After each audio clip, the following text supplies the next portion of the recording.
ये बात आप जरूर स्वीकार करें कि सोते समय आपको बहुत सावधान रहना है।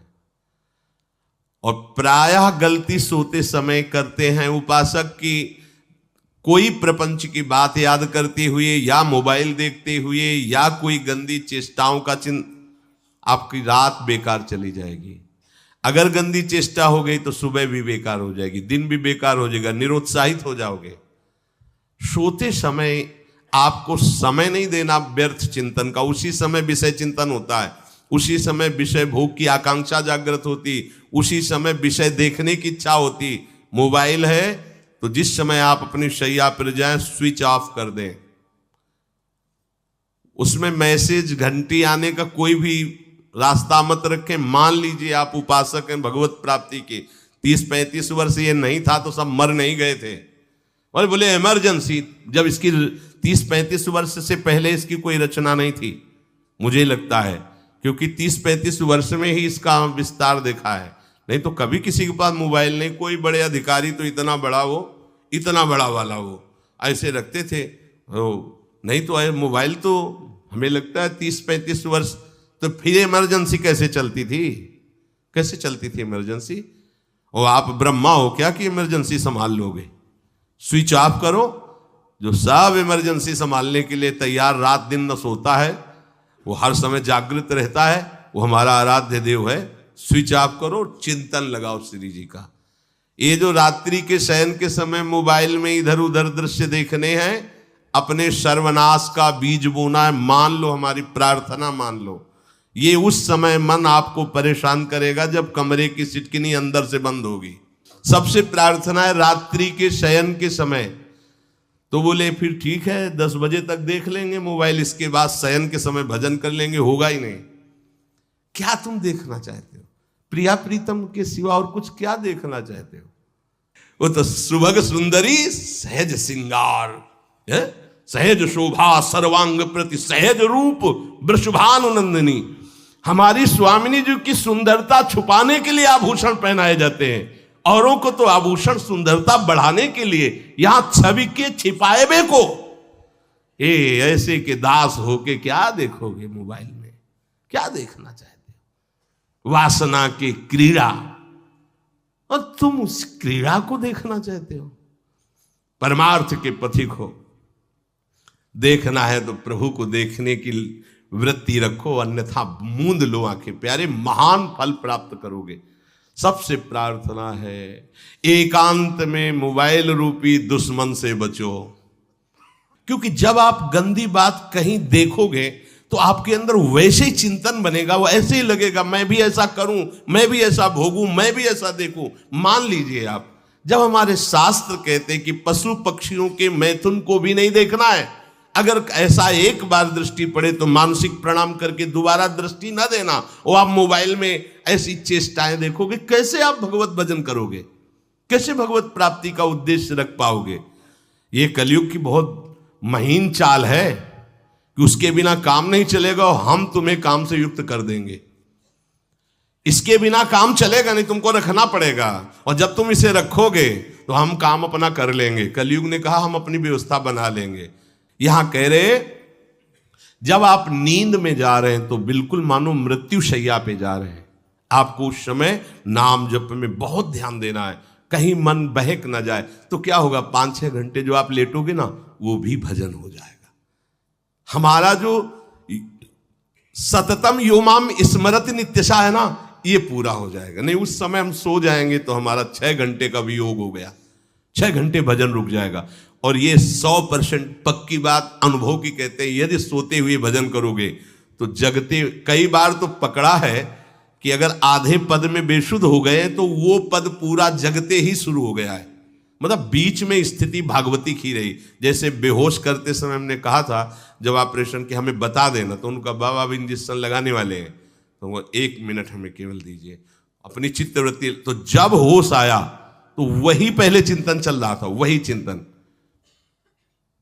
जैसे सोने के समय बेहोश हुए तो जगने के समय वही चिंतन, ऐसे ही इंजेक्शन से जब बेहोश हुए और जब होश आया तो वही चिंतन चल। बहुत बड़ा चमत्कार अभ्यास का है। नींद खुले तब से लेकर गाढ़ नींद आने तक स्मरण में कभी रुकना नहीं। और आपको एक छूट दे रहे हैं।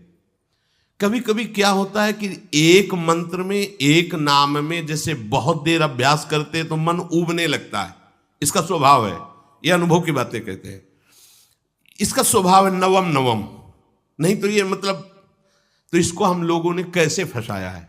जैसे गुरु मंत्र जप रहे, अब 2-3 घंटे लगातार गुरु मंत्र जप, अब इसको उबन बढ़ी, अब ये छोड़ रहा है, बीच बीच में पता चलता है छोड़ना चाहता है, छोड़ रहा है, तुरंत इसको नाम में फंसाया। अब थोड़ी देर नाम में चला, फिर उब रहा है, बहुत विचित्र है ये।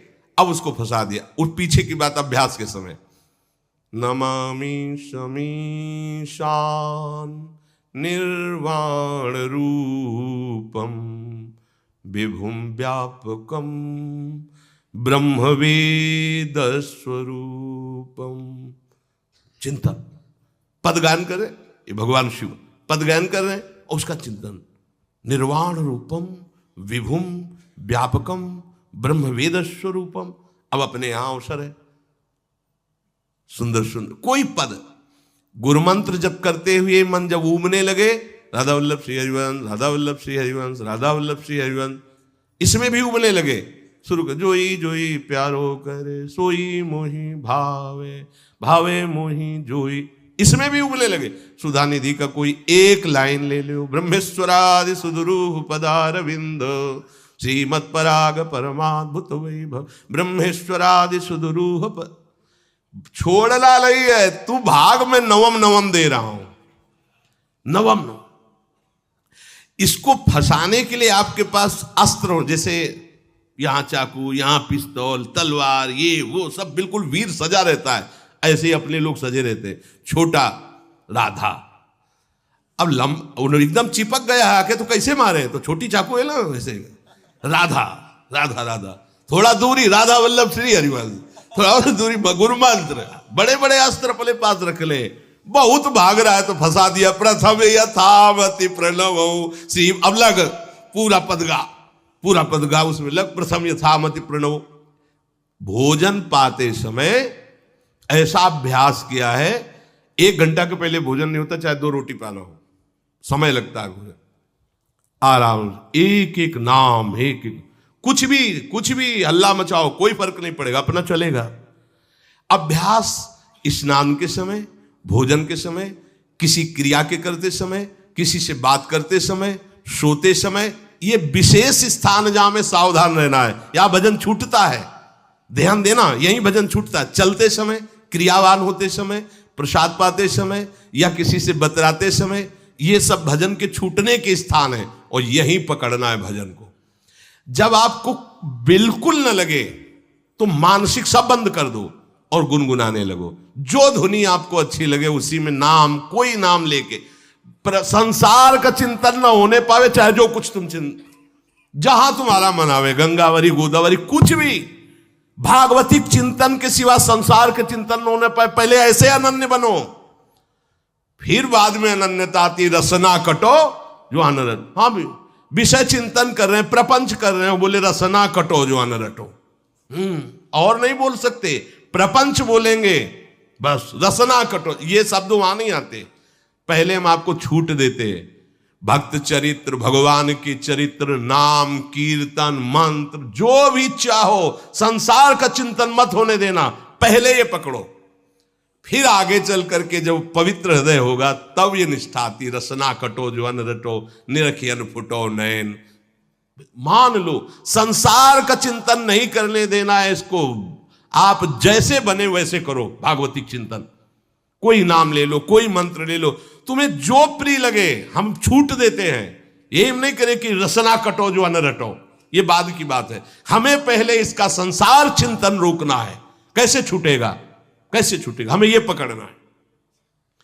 नहीं तो निष्ठा की बात, जो हरि नाम जगत त्रिशिरोमणि वंश बिना कब हूं, हरिवंश बोलेंगे नहीं, हरि बोलना नहीं है, हरि बोलना नहीं, क्योंकि जो हरि नाम जगत त्रिशिरोमणि वंश बिना, हरिवंश बोलना नहीं है क्योंकि प्रपंच में रति। तो क्या करो, जो तुम्हें प्रिय लगे पहले उसे पकड़ो, ये हम अंदर की बात करें, प्रवचन की बात नहीं कह रहे। मन को फंसाना है हमें।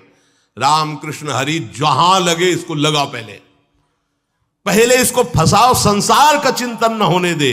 गीता भागवत भक्त चरित्र कुछ भी कहीं भी इसे फंसाओ, पहले संसार का चिंतन न होने दो, फिर लाओ इसको घुमा के निकुंज वाटिका में।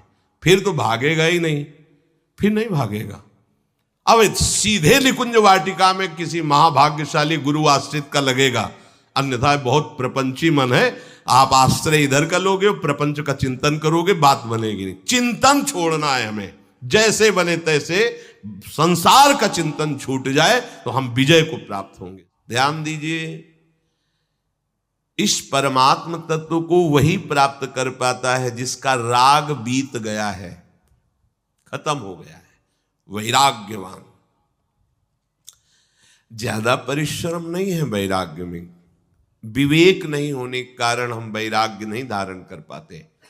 हम बाहरी बातों को वैराग्य ले लेते हैं, ऐसा कपड़ा बदल लेना या कपड़ा ना पहनना या लौकी का कमंडल, मिट्टी का पात्र, तो हम अपने को वैरागी।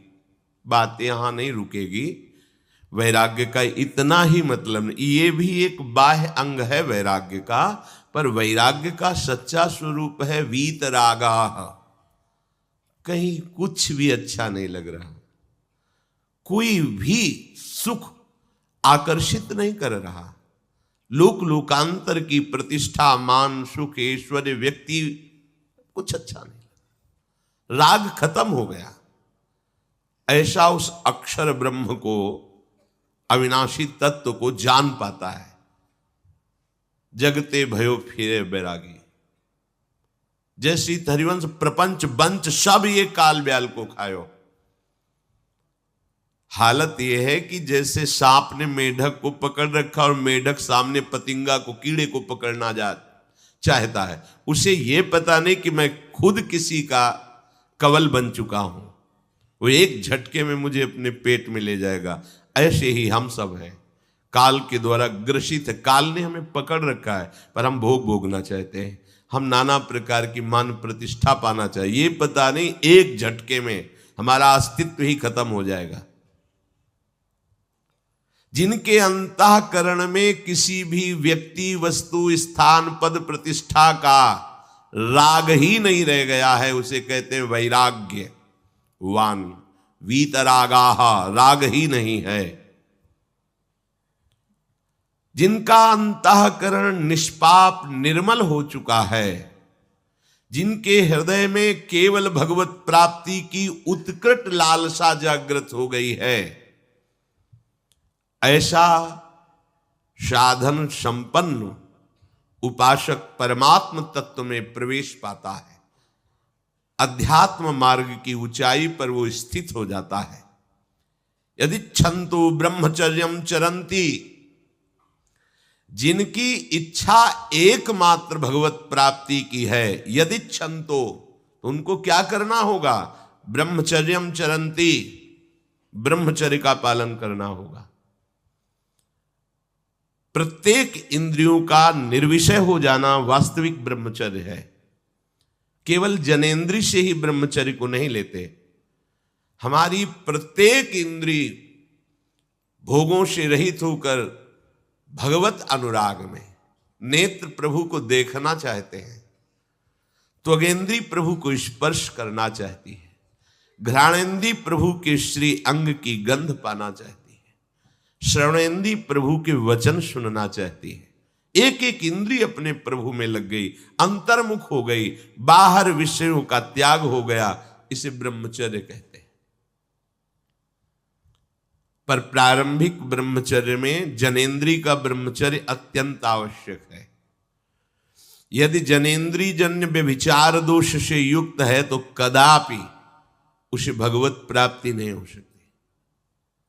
शुभ गति व्यभिचारी शुभ गति चाहे असंभव। और भगवत मार्ग में सबसे बड़ा दुश्मन यही व्यभिचार दोष है, काम। इसी से हमारा हृदय मलिन होता रहता है, अंधा बटे और पड़ा चबाए वाली दशा रहती। कहते हमें 50 वर्ष हो गए। अरे 50 जन्म हो जाए तुम व्यभिचार करो, गंदी बातें करो, गंदे चिंतन करो, सो समय व्यतीत कर, अनंत जन्म व्यतीत हो गए, भगवत प्राप्ति हुई क्या? 50 वर्ष से भगवत प्राप्ति हो जाएगी क्या? 5 मिनट काफी है भगवत प्राप्ति में, एक बार नाम काफी है। वो स्थिति तो लाओ।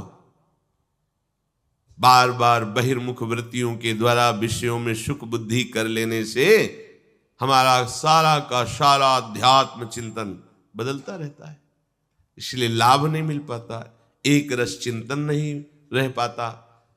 बार बार विक्षेपी विषय करते रहते हो, हम सहते रहते हैं और भोगते रहते हैं। एक बार तो हिम्मत करके उठो, अब लो नशानी अब ना नशई हो, एक बार तो दृढ़ बनो। बस मन के अनुकूल चलने की बात को तुम्हें रोकना होगा, तभी तुम्हारे अंदर यदि क्षण तो ऐसी इच्छा जागृत होगी। पक्का पक्का ऐसा ही है, जब हम किसी विषय के वेग को सहते हैं, विषय नहीं भोगते हैं, तो मन बहुत जलाता है। उस जलन में फिर एक ही बात होती है, बस भगवत प्राप्ति हो जाए, झंझट खत्म हो जाए। कब तक हम इसमें चलेंगे? एक बार भगवत, वो जलन हमको भगवत प्राप्ति की इच्छा प्रकट करती है। अपने लोग क्या करते हैं, जलन को मिटाने की कोशिश करने लगते हैं, तो भगवत प्राप्ति की इच्छा क्या, भोग प्राप्ति की तृष्णा जागृत हो जाती है। भोगे हुए भोगों को बार बार भोगने की इच्छा का नाम तृष्णा है। बाहर और भीतर से कोई सहयोगी नहीं, जल रहा है उपासक, तब रास्ता निकलता है भगवत प्राप्ति का, तब इच्छा प्रकट होती। अब नहीं, बहुत जल लिया, अब तो केवल प्रियाजू के समीप जाना है, अब तो प्रभु के सानिध्य में रहना है, नहीं इन भोगों की जलन में जलना है। पर यहां तक पहुंचने के लिए जलना होगा, तभी लिखा सहित सहित बाढ़ भगति तास्तितिक्षस्व भारत, क्योंकि आगमा पाइनो अनित्यास, ये नाशवान काम क्रोधादि तुम्हें प्रेरित करेंगे, तुम इनके वेगों को सह जाओ, ये स्थायी नहीं है। आगमा पाइनो है, आने जाने वाले हैं, और ये सहन करने से नष्ट होते हैं, भोगने से बढ़ते हैं। यदि क्षंतो, अगर भगवत प्राप्ति की इच्छा है तो ब्रह्मचर्यम चरंती, ब्रह्मचर्य का पालन करना ही होगा, इसमें कोई गुंजाइश नहीं, क्योंकि आप चल ही नहीं सकते। ध्यान से सुन लो, ये मनोरंजन का मार्ग नहीं है, इसमें मन ही मार तनहारिक वृंदावन में गाज, इसमें मन मारना होगा। प्रायः ये मन को दुलार करने वाले लोग कभी भाग्य से सत्संग में भी आ जाते हैं, कभी श्री विग्रह के दर्शन करने भी मंदिर पहुंच जाते हैं, कभी तीर्थ याटन भी करते हैं, पर इनका कोई लक्ष्य नहीं होता। आज सुन लिया सत्संग, बढ़िया है, लक्ष्य नहीं होता। यहां लक्ष्य वालों की बात हो रही। यदि क्षण तो, यदि तुम्हारी ऐसी इच्छा जागृत हो रही किसी जन्म में भगवत प्राप्ति करनी, तो ब्रह्मचर्यम चरंती, आप सच्ची मानिए, जिसके निकालने में तुमको सुख की अनुभूति हो रही, उसको रोकने में कितनी सुख की अनुभूति होगी। उन्मत्त हो जाओगे, बहुत जल्दी आपके सारे के सारे करण भगवदाकार होने लगेंगे यदि आप ब्रह्मचर्य का पालन करेंगे। शरीर स्वस्थ, हल्का, मन प्रसन्न, नींद आदि पर विजय, कितने गुण ही गुण। और ब्रह्मचर्यहीन आलस्य, प्रमाद, भोगों का चिंतन, मन का डिप्रेशन में पहुंचना, कमर में दर्द, टांगों में दर्द, सर में दर्द, घबराहट होना, बिना किसी कारण के मन भयभीत हो रहा है, भोजन अपच हो रहा है, बिना किसी प्रक्रिया के वीर नाश हो रहा है, बिना किसी प्रक्रिया के। काहे को मृत्यु स्वयं स्वीकार कर रहे हो, ये मृत्यु है। चाहे भगवान दत्तात्रेय जी बोल रहे हैं या भगवान कपिल देव जी बोल रहे हो, जब उपासक को संबोधन करते हैं भगवत प्राप्ति के लिए, तो कहते हैं कि इस भोग वृत्ति को साक्षात मृत्यु रूप देखो, ये मृत्यु है तुम्हारी।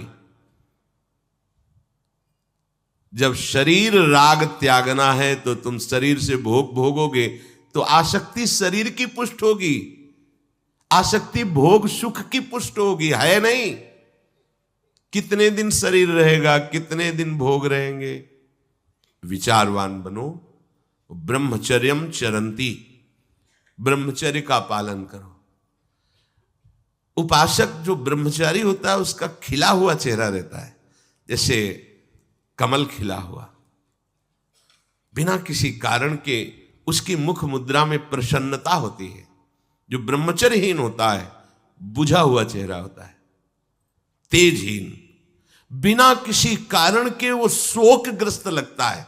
बैठा है, आपको लग रहा है शांत है, लेकिन आप चेहरे को देखो, वो एक शोकग्रस्त है, कुम्हलाया हुआ चेहरा, अशांत चेहरा।